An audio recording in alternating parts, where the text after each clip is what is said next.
नमस्ते everyone and welcome to टक Nepal. Car इन्डस्ट्रीमा एउटा ठुलो कमब्याक भएको छ। आज हामी कुरा गर्दैछौँ त्यो लेजेन्डरी एसपीको बारेमा जसले इन्डियन अटोमोटिभ मार्केटमा एउटा नयाँ इराको सुरुवात गरेको थियो, द टाटा सिएरा। यदि तपाईँ गाडीको नयाँ मोडल हेरेर वा यसको नाम सुनेर एक्साइटेड हुनुहुन्छ भने यो भिडियो तपाईँको लागि हो। सबैभन्दा पहिले पुरानो सिएराको कुरा गरौँ। 1991 मा जब यो लन्च भयो, यो इन्डियाको पहिलो इन्डिजिनियस लिजर एसयुभी थियो। यो आफ्नो समयभन्दा धेरै अगाडि थियो। तपाईलाई याद होला, त्यो बेला यसमा पावर स्टियरिङ, एसी र पावर विन्डो जस्ता फिचरहरू थिए जुन सपना जस्तै लाग्थे।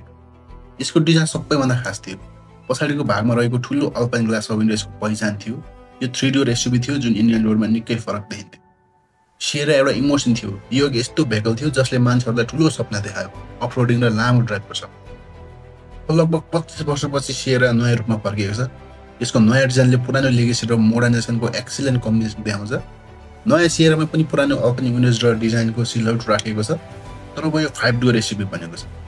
अगाडि कनेक्टेड एलइडी डिआरएल र तल राखिएको मेन हेडल्याम्पले यसलाई प्रिमियम लुक दिएको छ। साइड प्रोफाइलमा यसको फ्लस डोर ह्यान्डल देख्न सक्नुहुन्छ, जुन आजकलका प्रिमियम गाडीहरूमा मात्रै हुन्छ। यसमा 19 इन्च एलो व्हील र टायर दिएको छ जसले यसको रोड प्रेजेन्सलाई झन् इम्प्रेसिभ बनाएको छ। ओआरभीमा पनि स्ट्रङ इन्डिकेटर दिएको छ। ओभरअल यसको डिजाइन बक्सी र बलियो छ जसले एसयुभीको रियल डेफिनेसनलाई मेन्टेन गरेको छ। पर्फर्मेन्सको कुरा गर्दा नयाँ सिएराले 3वटा इन्जिन अप्सनमा पावर प्रोभाइड गर्छ। फर्स्टमा छ टर्बो पेट्रोल इन्जिन। यो 1.5 लिटरको टिजिडिआई टर्बो पेट्रोल इन्जिन हो जसले लगभग 160 bhp को पावर र 255 Nm को टर्क दिन्छ। यो म्यानुअल र अटोमेटिक दुवै ट्रान्समिसनमा एभाइलेबल छ। सेकेन्डमा छ डिजल इन्जिन।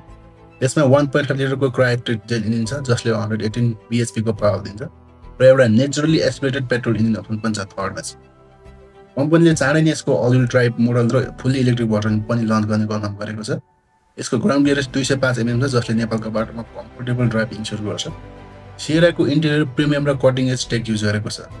टाटाले यसलाई लाइफ स्पेस डिजाइन फिलोसफी दिएको छ जसले भित्र एउटा साइलेन्ट लन्च जस्तो इन्भाइरोमेन्ट प्रोभाइड गर्छ। ट्रिपल स्क्रिन लेआउट यसको सबैभन्दा ठुलो फिचर हो।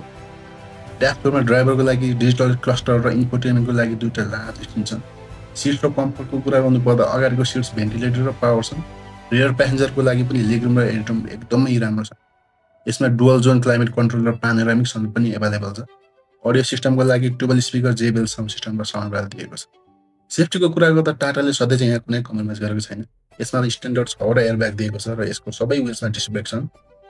सबैभन्दा इम्पोर्टेन्ट यो level 2 ADAS advanced driver assistant system फिचरसँग आउँछ जसमा adaptive cruise control, lane keep assist र 360 डिग्री क्यामेरा जस्ता फिचर छन् जसले तपाईलाई सेफ जर्नीको एक्सपिरियन्स दिन्छ। टाटा सिएराको कमब्याक एउटा नयाँ गाडीको लन्च मात्र होइन, यो एउटा नोस्टाल्जियाको रिटर्न हो। ओल्ड सिएराले जस्तै नयाँ सिएराले पनि डिजाइन, टेक्नोलोजी र सेफ्टीको मामिलामा एक नयाँ बेन्चमार्क सेट गरेको छ। यो गाडी नेपालमा लन्च हुन बाँकी छ र लन्च भएपछि एसयुभी मार्केटमा कतिको सक्सेस हुन्छ त्यो त हेर्न बाँकी नै छ। तपाईलाई यो एसयुभी कस्तो लाग्यो? तल कमेन्टमा आफ्नो विचार राख्नु होला। भिडियो मन पर्यो भने लाइक गर्नुहोस्, शेयर गर्नुहोस् र यस्तै नयाँ अटोमोबाइल अपडेट्सको लागि हाम्रो च्यानल सब्स्क्राइब गर्न सक्नुहुन्छ। धन्यवाद।